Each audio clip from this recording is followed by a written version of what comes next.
bergamot. This is the stuff they used to make Earl Grey tea. Oh, wow. This will have a pink flower on it. This is a wild geranium. Where was the butterfly weed again, Right Jeff? here. It's got a thick leaf.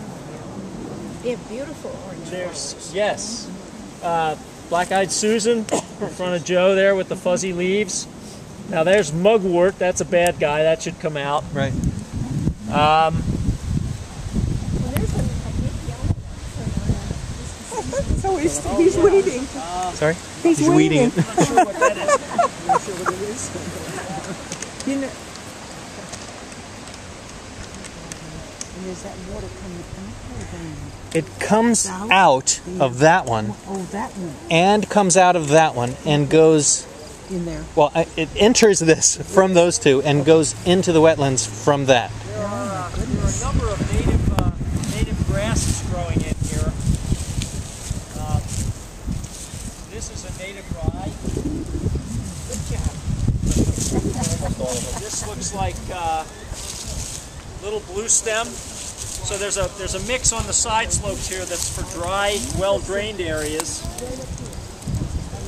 That is a quaking aspen. So we're in a seed shadow here, so there's going to be a lot of trees coming in. This was a sunflower from last year. Oh boy. Yeah, here's some more of the bergamot. Yeah, there's a lot of bergamot. A lot of bergamot. I always thought that was one of the... Jeff, when you were walking in, I was telling someone, this design, this basin was designed for a certain purpose, and it was really an earlier type design. It's not the latest in BMPs. No, this low flow channel that's in here now that's concrete, we don't do that anymore. Right. Now you do what's called a turf reinforcement mat, which is a plastic mat that gets buried under a couple inches of soil and will keep the channel from scouring, but it allows plant material to grow on top of it. And so instead of having a concrete low flow that doesn't treat the water as it flows through, you let the water sink in as it goes through. That's more of a yellow flower. There's a lot of flowers. One of the solar grasses right where it gets wet, right? You can see where it drops in the wet area. Right about 2 inches in front of you, there's a lot of these. Yeah, right about where your foot is. The green I'm going to go to the back. Yeah, that's it. It looks like the same flower. Oh, wait, you should have gone before. I'm not sure what they are. They may be. Okay, if you run. They may have been in the original seed mix. I'm not sure. I'm not sure what they are. But I suspect that they were part of the original. Do you know what that is, mix. Joe? That yellow one? What's that? Do you know what that yellow plant is? I don't know. It's something else. The only thing that's flowering right now. Yeah, this basin was unfortunately was made in a very older style with a very steep side. This is a typical old moon crater basin that we tried to naturalize, but it's very difficult to get things started on slopes that are this steep. Yep. What's this big plant? It's a burdock. That is a mullen, yeah, that's a biennial. The first year you get this rosette, this basal rosette of leaves, and the second year it grows a stalk. Wow. Jeff, is that also called burdock? No, that's a different That's species. different? Now, down here, lots of interesting things. This is lance-leaf coreopsis. It's a short-lived native perennial that has yellow flowers that'll bloom in June. This is Maximilian sunflower. This will get this tall with yellow flowers in October. Beautiful. One of the latest blooming. Hey, Jeff, what's those little yellow right in front of you? That's ground cherry. We didn't plant that. My grandmother used to make pies out of that. Really? And those are cherries already? They're from last year. They're just hanging on from last year. Huh. Is that a native? This is yellow coneflower. Here's yellow coneflower. This will have yellow flowers in July. Yeah, there might have been lupin in the mix. Did you see a lupin? Oh yes, right here. Yeah. Yeah, that should have flowers pretty soon. And then in the wetter areas, this is a rush, soft rush. You can see it on both sides. Jeff, are these willow trees, first of all, and are they part of the designated plantings? They weren't part of my designated plantings. These are Salix babylonica, which is weeping willow. Right. Which is not native. But the worst thing in here, there's buckwood that's getting established, and that should be addressed. Right.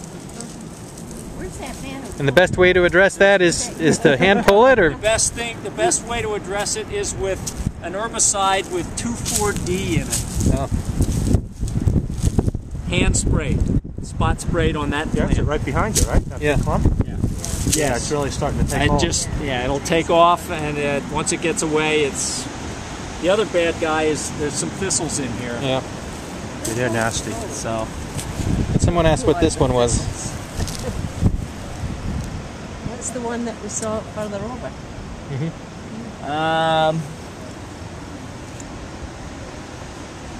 Another unfired synapse. Sorry. Do you know whether that's something that should not be here? Without checking to see what it is, I wouldn't. Is that a thistle also? That looks like that's Gaillardia. That's a native perennial. That was in the mix. That was in the seed.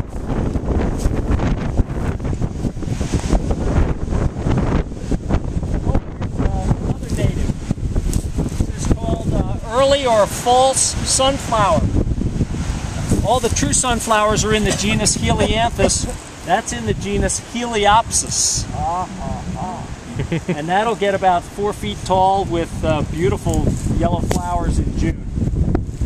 I don't know if you'd be interested, but that hillside over there, they have broadcast a lot of wildlife. Right, that was part of our plan, was for them to reforest that, yeah. We have lupin blooming right now. Oh, great, good. So they use. You can see the daisies, the hawkweed, and I can't see anything else, but flax right now. Okay, well they probably put in some annuals into that also, but we had spec'd some seed mixes for them to use in revegetating the road that goes up to the water tower. Nothing's been done up there, that's for sure. Oh, okay. As recently as this morning, I walk up to the water tower every day Wow. to make sure I'm still going. This just looks like it needs some follow-up work in here to get that. Yeah, that's going to erode away. It's got a blanket on it, but when the blanket biodegrades, then it's going to be bare. Yep.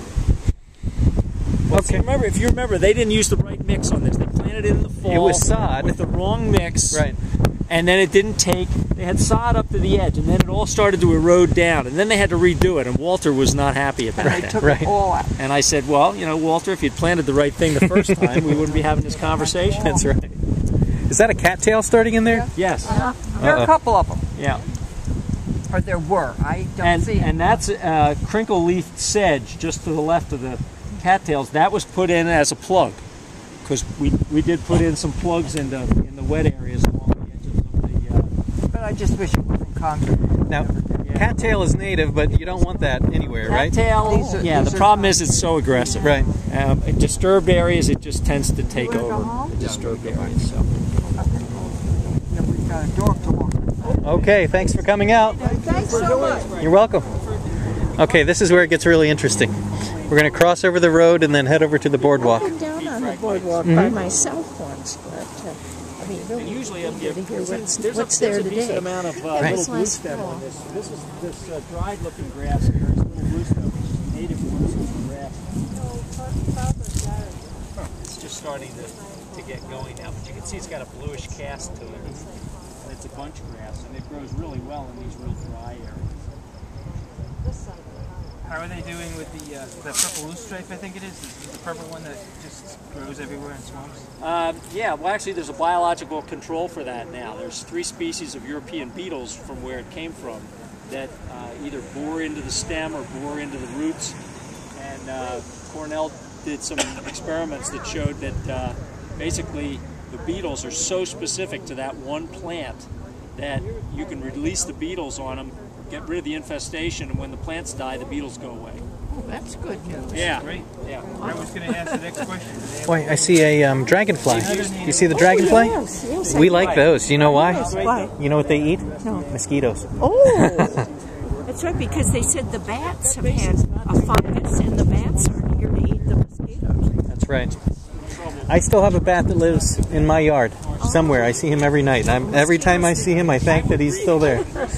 Watch your Mosquitoes stuff. like me. So. Me too. That's why I love the bats. And it's just dry.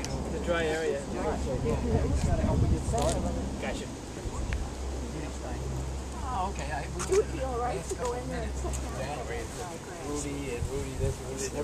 Yeah, actually, the way these things should be, and they have maintenance guidelines that have been given to them. The idea is to cut it in April. Leave it up in the winter. It's good habitat for things in the winter. Cut it in April, and then let it start to grow back again. Dead storks don't eat. Yeah. Every summer I teach. Now, is this always open and you can go through here? There's no lock. This is open, but it's No lock. closed. Okay. Yeah. Because I remember a few years ago, down there you could walk down from up there and go down Yeah. to the... This is open. The only thing is the latch is closed, but it's not locked. No, you can't go there anymore. Saw a nice big snake before we got to Cedar Crest. We saw 3 of them on our way. This is another one of these.